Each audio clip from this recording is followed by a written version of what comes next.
L4L5லையும் L5S1லையும் எம்ஆர்ஐல வந்து எனக்கு huge disk protrusion இருக்கு சார்.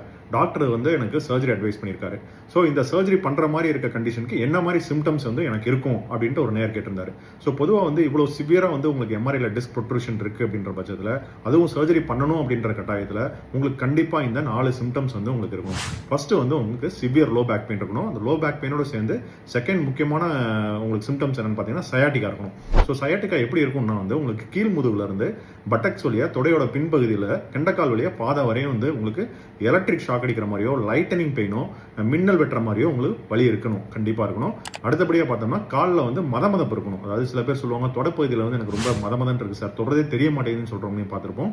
இன்னும் சில பேருக்கு வந்து அடிப்பாதங்களில் வந்து பஞ்சில் நடக்கிற மாதிரி இருக்கிற உணர்ச்சியே இல்லைன்னு சொல்லுவாங்க.